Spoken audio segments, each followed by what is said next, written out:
Kung tapos ka na magbayad ng down payment mo, for sure is kinukulit ka na rin ng developer na mag-apply ng housing loan sa bangko. So sobrang sakit din ng ulo namin dito kasi noon, sabi ni developer is kailangan na daw namin ng bank guarantee. Pero ano nga ba yung dapat gawin kung hindi pa naman ready yung unit mo for turnover? Kung isa ka sa nag-iisip ng kasagutan dito, or andito ka na sa sitwasyon na to pero hindi mo alam kung ano yung gagawin, para sa'yo itong video na ito. So for this video, pag-uusapan natin kung ano ba yung dapat mong gawin kapag tapos ka na magbayad ng down payment. Ito depende sa developer, no? Pero para kay Amaya, ito yung mga options na pwede.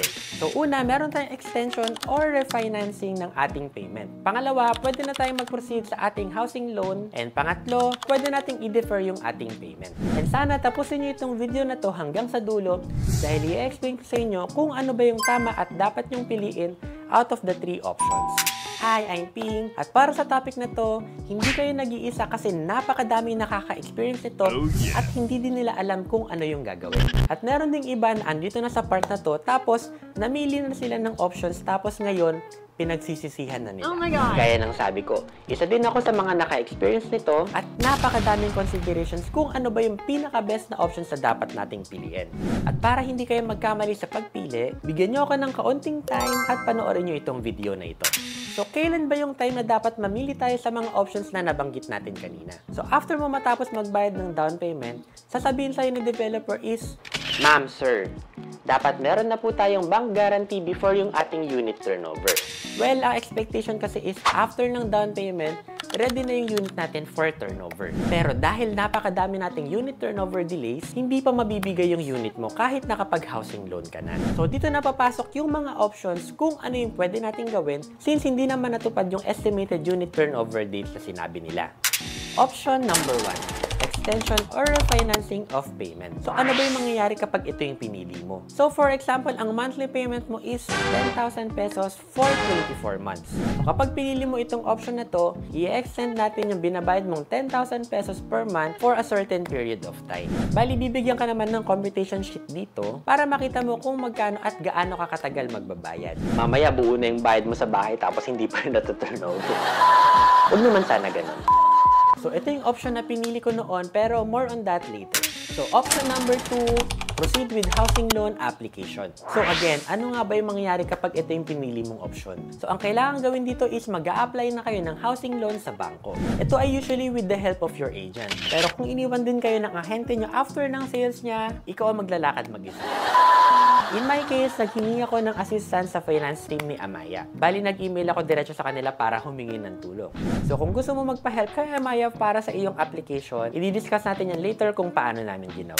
So, what will happen kung approved ka na sa housing loan mo tapos nagbabayad ka na sa bangko? So, si bank, babayaran niya si developer ng full payment. So, yung binayad ni bank kay developer, yun yung inutang mo or yung niloan mo. Then, ikaw naman, babayaran mo si bank through monthly amortization. So, ang pinakamalaking tanong dito is, bibilis po ba yung unit turnover namin kapag nabayaran na ni bank si developer?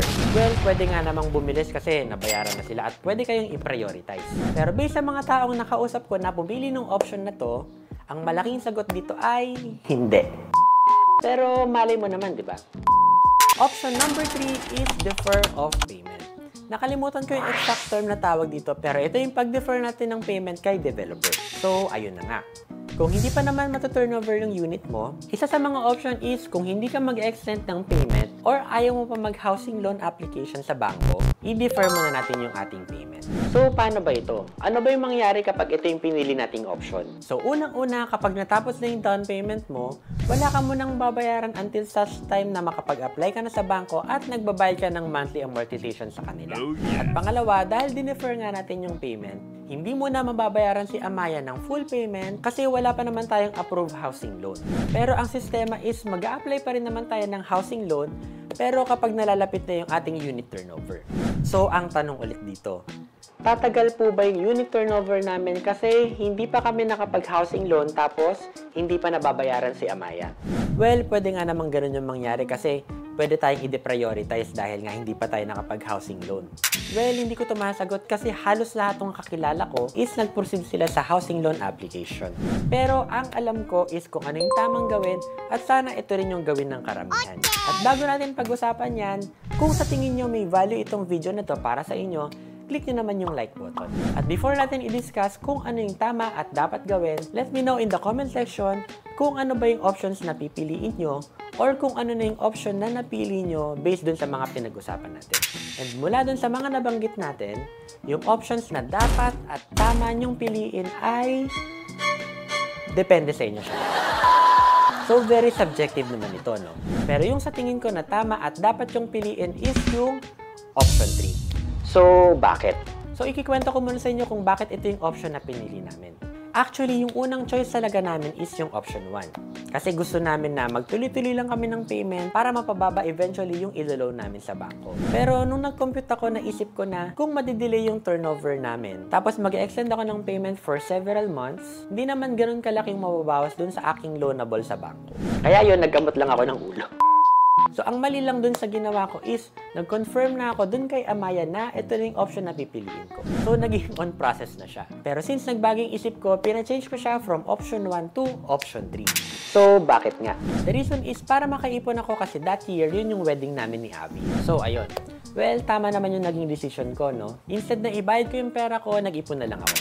Pero let me explain kung bakit defer ng payment ang dapat na option at hindi yung proceed sa housing loan sa bangko. Ang personal reason ko dito is ayoko naman magbayad ng something na hindi ko pa siya mapapakinabangan. So guys, super worth it nitong decision na ito. And bukod doon, at nabanggit ko na din sa mga previous videos namin, kung nag-housing loan ka, mababayaran na agad ni bank si developer. So sobrang panalo na si developer dito, no? Kasi bayad na sila regardless kung buo na yung unit mo or tinatayo pa lang. So sinong natalo? Ikaw. Not unless marami kang pera at hindi mo to iindahin. Pero sa kagaya ko na sapat lang yung sahod para hindi mamatay. Malaking bagay ito at kailangan talagang pag-isipan yung bawat labas ng aming pera. Kasi kapag nagkamali ako ng gamit sa pera, baka merong araw na hindi kami kakapit. So, uulitin ko. Huwag ka munang mag-housing loan. Huwag ka munang mag-housing loan kung matagal mo pang makukuha yung bahay mo. Hayaan mo munang hindi mabayaran si developer kung hindi pa naman matuturnover yung unit mo. So, ayun. Hanggat maaari, i-defer mo muna yung payment mo. So, paikutin mo muna yung pera mo or gamitin mo sa ibang bagay kesa magbayad ka ng para sa bahay tapos hindi mo pa naman to matitirhan. Not unless na sure ka na na-constructed na yung bahay mo at ready na ito for unit turnover. So, that's the time na pwede ka nang mag-proceed sa housing loan application. So, do your research, makipag-coordinate muna kayo ng mabuti kay developer at better yet, dalawin mo yung unit mo kung pwede para makita mo talaga kung ano na yung status ng bahay mo. At alam nyo ba kung ano pa yung mga dapat nyong gawin? Dapat na-click mo na yung like, subscribe, and notification bell para maging updated kayo sa mga future video uploads namin. At kung tapos na, see you on the next video.